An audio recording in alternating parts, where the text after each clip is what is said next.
All right, what's going on, Giants fans? Want to do a quick recap video of the Giants' loss to the Ravens 27-13. Sorry the podcast isn't out on YouTube, by the way. I'm just as pissed off as you. It's not in my control. I'm pissed off about it. But nonetheless, if you're jonesing for it, it is on Apple and Spotify and all the other podcast apps. All right, anyways, let's go through some thoughts.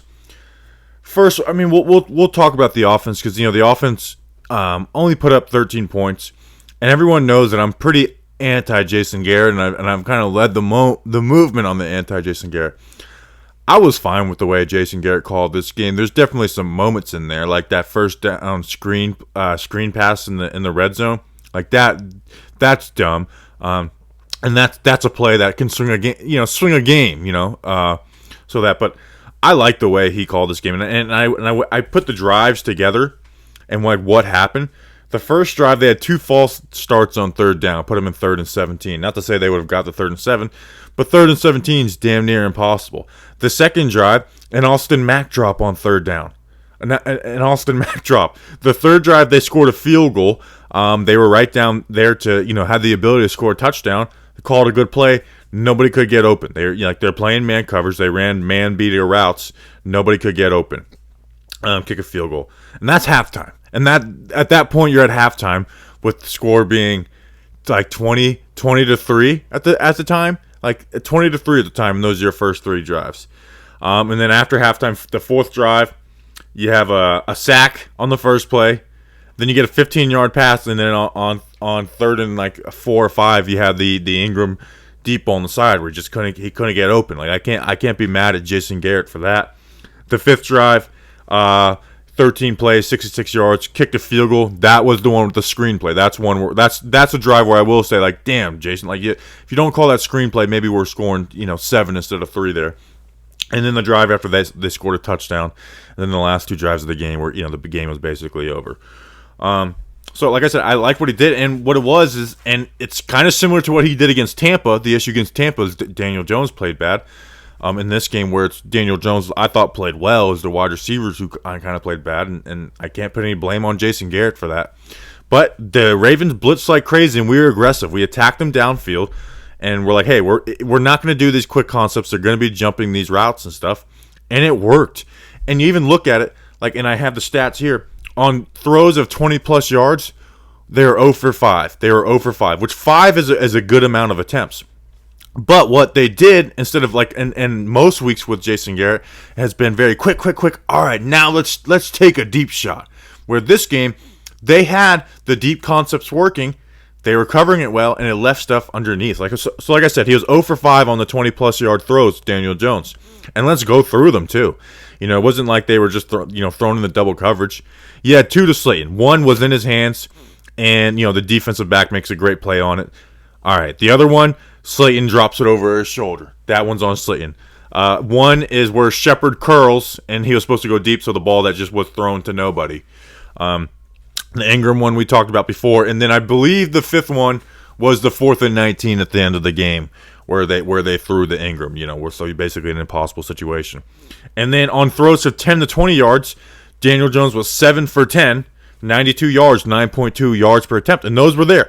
That's where the Ravens were left vulnerable because they were covering deep, and with their blitz schedules. And then on the throws that are 10 yards or less, Jones was 17 of 25, 160 yards, 6.4 yards per attempt. That's really good for the underneath stuff, and that's the second week we saw this. So maybe it's he took a little page out of what Freddie Kitchens did versus Cleveland, or it could just be that when they face these blitz heavy man coverage teams like the Bucs and the Ravens, that's the kind of game you call. So I had no issue with Jason Garrett. The Ravens are a better team. The Ravens are just a better team. Wide receivers couldn't get separation, and they didn't execute on third down. I mean, they just didn't. You have a drop by Mack. Guys not dropping passes and stuff. So I have no problem with Garrett. I thought Jones looked good. Nothing special, but good. He's 162 throws in a row without an interception. So it's nice that the interceptions have been toned down. And you look at it year and year. Like if you go look at 2020, interceptions aren't the issue. The issue is that we don't get freaking touchdowns, man. But this game in a vacuum, I was fine with the way the game was called and the way Jones played. And they couldn't run the ball because You were down 17-0 in the second quarter. Like, you can't try and pound the rock to get over it. And you say, well, they did that in the Seahawks game. They scored enough points today to win the Seahawks game, okay? The Seahawks game was won by defense, not the offense. Dante Pettis, 2 catches for 33 yards. Maybe we got something there. You know, doesn't mean you go get a wide receiver this offseason, but, you know, maybe you got something there. The O-line, man. 2 sacks for Matt Parrott. We'll talk about more on the O-line breakdown, but I'm not, like, too mad at Matt Parrott. Like, he for the most part, we've had a positive view of him. So this game, there's not. I credited 2, 1 for Wayne Gallman and 1 for Dion Lewis. We'll go through those in the O-line report. And then 2 for Shane Lemieux, man. And Will Hernandez playing 10 snaps, not playing over Shane Lemieux, man. It confuses me. It has. I don't want to speculate, but it has to be something from behind the scenes. It just doesn't make sense. And if your argument is that, well, they have more faith in long term and they want to give Shane Lemieux a chance, I'm fine with that. But also, it's like, well, we want to give our QB the best protection possible. And, you know, Shane Lemieux's given up 5 sacks this year. You can probably argue 6 because PFF probably doesn't count the Tampa one where he screwed up the blitz pickup. So where, you know, originally you thought it was Dion Lewis. When you look back at it, it was on Shane Lemieux.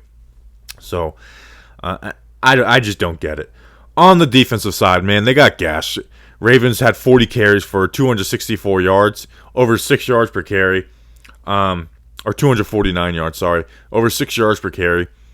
This is the unit that, and they have stopped the run this year, but this is the unit that's supposed to stop the run, and they just couldn't. They couldn't tackle. I mean, Isaac Yiadom was screwing up tackles on the outside, Tay Crowder, and we just don't have the guys on the edge. We don't have the guys on the edge, so when the teams do pass that have these run threats, they just have so much time. They have so much time to throw. And this game, because of Lamar Jackson's legs, because, you know, a lot of people were pointing at Tay Crowder, and Tay Crowder didn't play good. But I thought it was more of what he was coached to do. His eyes were lasered in on Lamar Jackson when he was in coverage. Where Tay Crowder has usually been someone who plays a little more aggressive. He plays the man, not grass, which is, you know, kind of a saying. And last year with James Betcher, one of my big issues, like, we sit back in coverage, these guys just sit in one spot, and then these guys find holes behind them. Play aggressive in your zones, and they didn't do that this week because they were worried about Lamar Jackson's legs. And that's why I thought, you know, I love Patrick Graham, but this is the first time I've been frustrated with him since week 2 against Chicago, where, you know, they're doing the 3-man rushes on 3rd down. Because listen, blitzing the Ravens is dangerous, but also sitting back and letting them do whatever they want is dangerous too. So, you know, maybe this is hindsight, but I wanted them to blitz, and I went into the game wanting them to blitz Lamar Jackson. I'm not saying you do what the Ravens do and blitz 55% of the time, but on 3rd downs, mix stuff up instead of just letting them find holes. So, you know, overall, Patrick Graham, like, I still love him, but this game, I thought there should have been more chances taken with the defense, and it was more just sitting back and letting them handle us. It had been one thing if we were stopping the run, but they were gashing us with the run. But I also know that, like, what they've done has worked, even in games where you say it wouldn't have worked. It's like, okay, Arizona, they got great field position. It wasn't like they were lighting our defense up. Cleveland last week, we're missing 2 corners and held them to 20 points. I know it was only on like 6 or 7 drives, but nonetheless, you know, they did their job to a point. So, but I was a little frustrated with Graham on this, and I mean, we just didn't play outside linebackers. There was like 65 snaps. If you add up Jabal Sheard, Cam Brown, Carter Coughlin, and Nico Lelos, all their snaps lead up to 100%, and that's all of them. So, and they play, you know, David Mayo played 64%, Crowder 84%, and then Blake Martinez 100%. I mean, they were using the 3 inside linebackers, which I actually don't hate that because of the personnel, but it just shows how much this team needs it. This team needs a good pass rusher, and I don't think that answer should be Lorenzo Carter or O'Shea and Ziminos. Those guys can help, but you can't be relying on those guys to be the guy to get there in 3 seconds when they're sitting back there and waiting in the pocket. I mean, the announcers were making fun of it. There's times where they had 7-8 seconds to throw the damn ball. So, I mean, the Ravens are a really good team. And here's where we'll finish off. We still have a freaking chance, which is blows my mind. It is wild to me that we still have a chance somehow. So, I don't know what beat Dallas, Philly beat Washington, and I will celebrate like it's the Super Bowl. I want to have some fun with the end of the season. I know some people want to tank for the draft pick. I get that, but you know what? You only get 16 of these. I want to win as many as possible. It just always feels better. And playoffs are fun. Playoffs are fun. I understand we'd be in there at 6-10, but playoffs would be fun. So appreciate it. Sorry there's no podcast up. Like I said, I'm just as pissed off as you guys. If you liked the video, make sure to like and subscribe. Do all that stuff. Appreciate you guys. Let's go Big Blue.